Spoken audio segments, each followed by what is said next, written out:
All right, so here we are installing stair banister.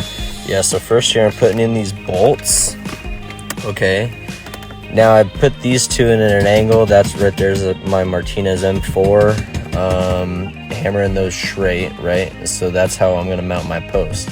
Now I put my post on there just to kind of check it and make sure that they're all lined up. I don't have to adjust. A little dab of glue. Now I get my rail up there. I put my rail with my post all on together like that. Nice. Okay, now the first side I'm working on is the loose end up against the post. I want to get those at least the bolt, the nut and the washer onto the bolt so that like it doesn't go nowhere, just in case. And then I go to the wall side.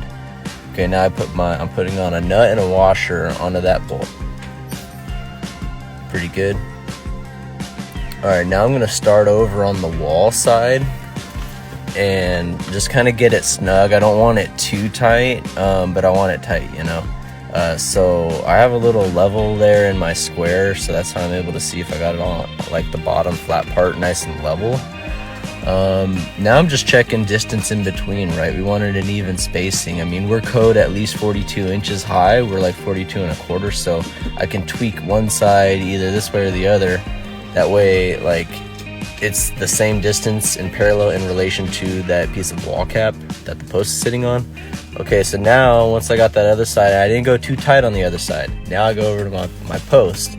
I put my square on it and I'm pulling my post to where it makes the rail nice and square and centered to what the post is doing, and that will kind of level out the post before I even get to tightening down the post. Now this one I'm tightening down, I'm really cinching that one down, getting that one nice and tight.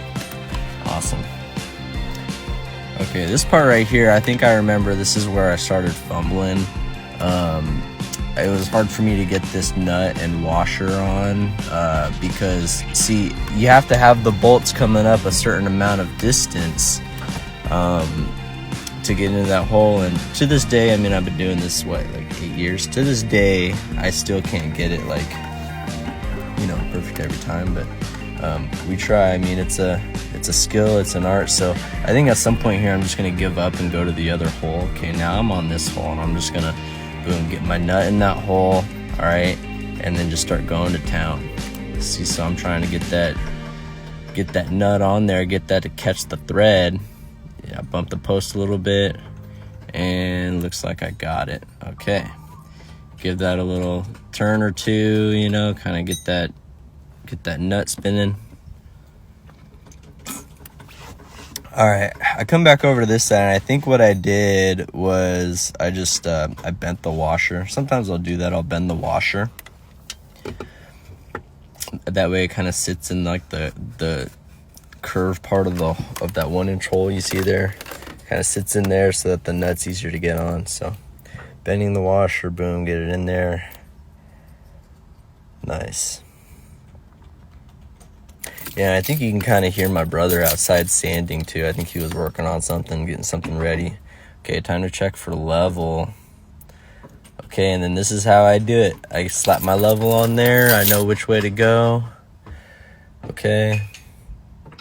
Now I come back to this side and I really get this side tight. You know, you're going through what, like a 1/2 inch piece of drywall before it actually gets to the stud. So I mean, you know, how tight can you really make it, right? But I try to get it tight without damaging that drywall. And then I come over to this side, boom, got my level on there. Now I know which way to go. Gotta go more on this side, pull that thing over.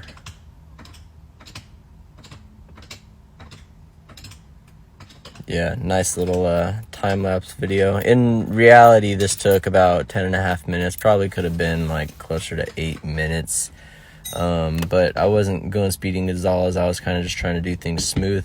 Slow is smooth and smooth is fast, if you know what I mean. So yeah, it looks okay. This side looks okay. It actually looked kind of perfect, but and then this side up here looks okay. So